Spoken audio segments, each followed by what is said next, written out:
everybody. Welcome to the latest edition of Coffee Break. It's Steve Barrett here, the editorial director of PR Week. I'm delighted to be with Gulden Mesara, who is the Chief Marketing and Communications Officer at City of Hope.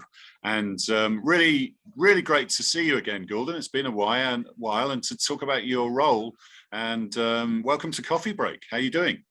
Great, Steve. It's wonderful to see you. I wish it was in person. I'm doing great. Thank you for inviting me. Yeah, so tell us about, you had a long career in pharma communications at places like AbbVie, Pfizer, and then you had a little spell at Walgreens, but this was a slightly different role. City of Hope, fantastic hospital based out west, but tell us about the role and the organization and what really attracted you to it. Thanks, Steve. You're right. I spent about 13 plus years at Pfizer, then I moved over to AbbVie. It was wonderful to work in the pharma industry, and I have so much respect for everything that pharma does.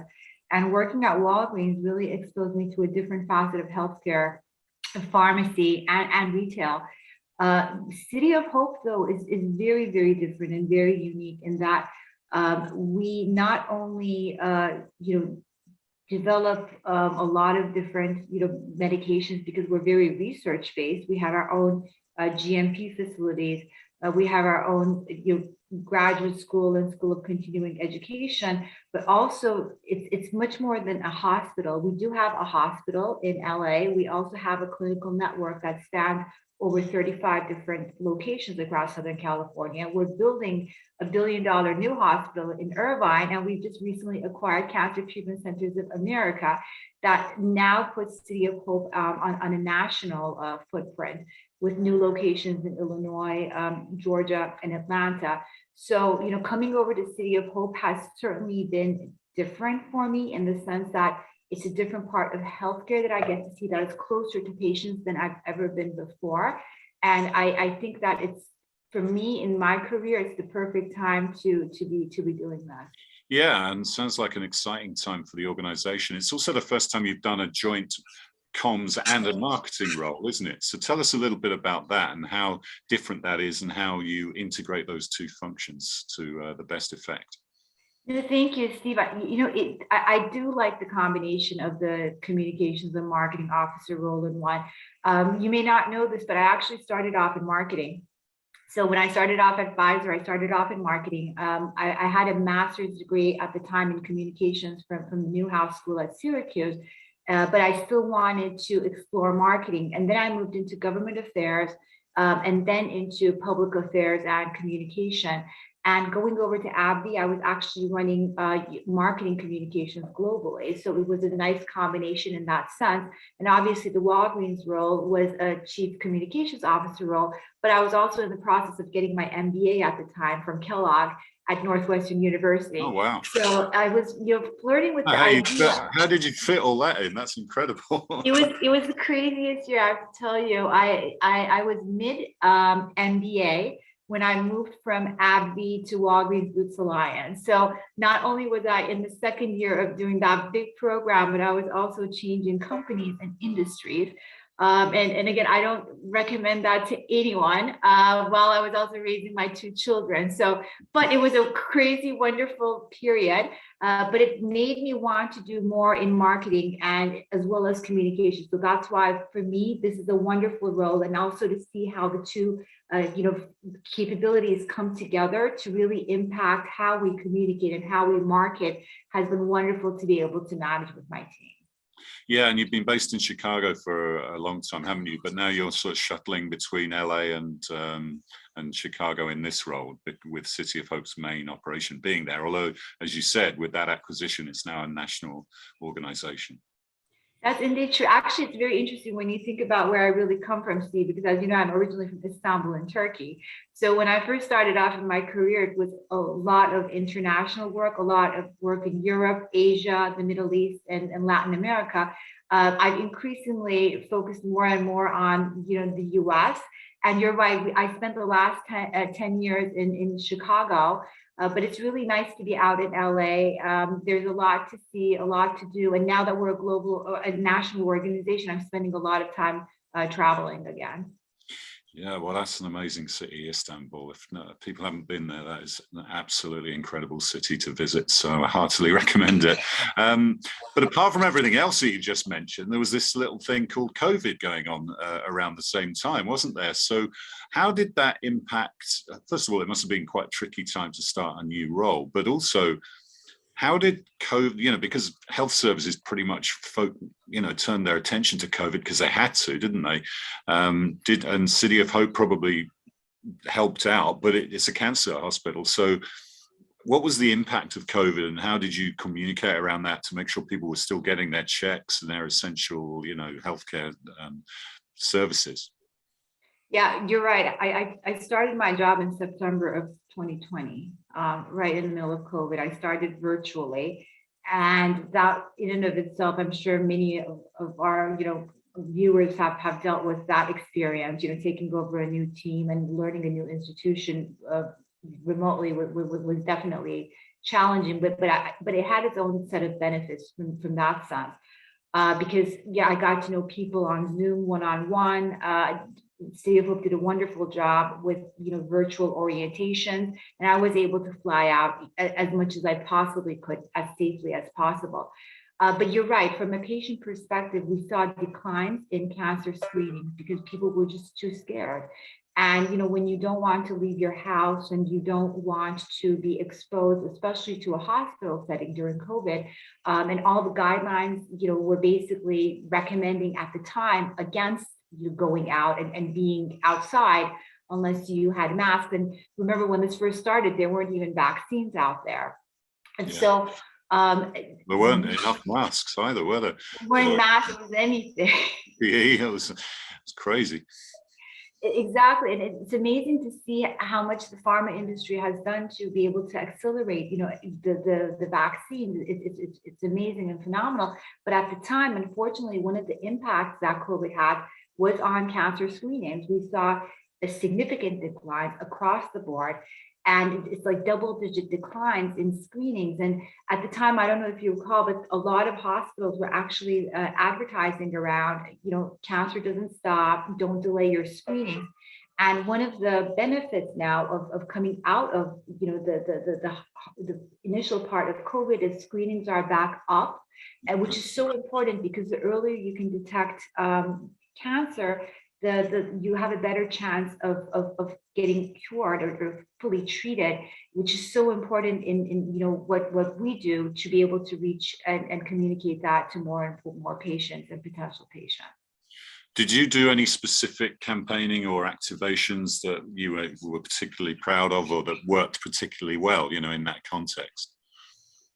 We did. I mean, I think similar to other cancer institutions, our message was first, we made sure we were reaching out to our own network of patients and caregivers to make sure that they were not delaying, not just screenings, but ongoing, hospital visits. And we saw that was very effective. It was increasingly digitalized.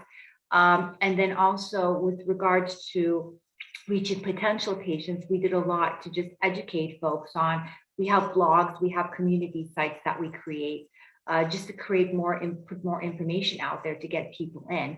The marketing mix changed though.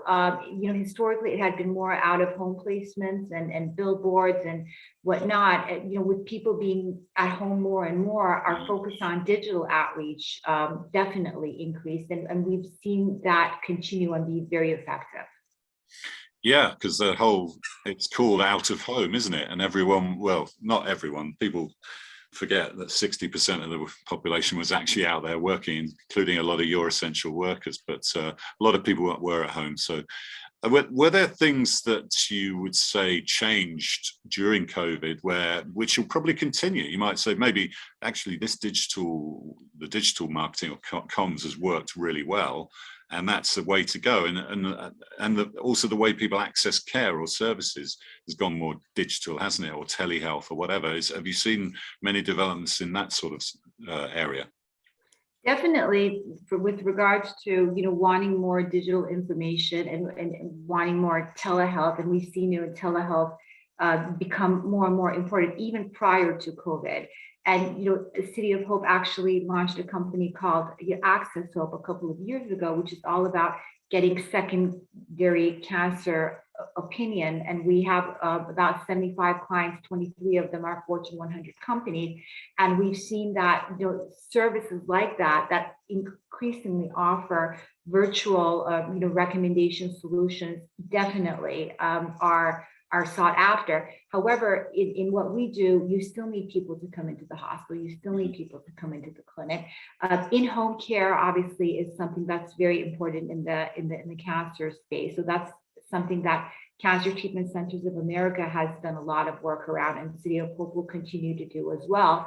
And also from an employee perspective, right? The way that we all work has completely changed. The hybrid ways of working is something that's not going to go away. But when you work in a network like the one I'm part of, our frontline workers, they didn't get to ever work remotely or hybrid. They were in every day, our nurses, our doctors, and that's going to be something that I think will be very, very, hard to ever change in this space. So the other thing that everyone discovered, if they didn't know already during COVID, was that people don't all have equal access to healthcare, do they? The whole issue of health equity was massive, and certainly marginalized communities, their access was even less during COVID. How did you reach out to communities like that, and how is diversity and health equity affecting and impacting the strategy, not as both from a strategy point of view, but as a communications and a marketing function too? You're absolutely right. I mean, at City of Hope, one thing that's really interesting about our history is we've been around for over 100 years. And City of Hope originally started as a tuberculosis, a sanatorium for people dealing with tuberculosis that was open to everyone. And from the beginning of our foundings, we've always believed in democratizing, care and services, and that transcends into what we do today. So, right around COVID, we actually started a public affairs campaign called "Cancer Care is Different," and it's all about, creating awareness around the need to be able to go to a specialty cancer treatment facility sooner in your journey, because right now there is some legislation, especially in California, that does not allow for that. And we crafted the first Cancer Patients Bill of Rights, and we did a lot of advocacy work in California around this. Because one of the things that is very core to our vision forward for City of Hope is what we call democratizing cancer care. And democratizing cancer care basically means reaching more communities across America to make sure that no matter what your zip code is, no matter how much you make or where you live, you can access the best cancer treatments and cancer insights, just like anyone with more resources can. And that for us is very, very foundational and very important. And that's one of the reasons why we are expanding the way we are. How do you get the message over that can be offered? Because a lot of communities may be skeptical about that. How do you get the message over that it can be accessible to all? Well, I mean, I think part of it is just, continuing to create this awareness about why we care the way we do. And we're one of, a few groups that actually can create that kind of network.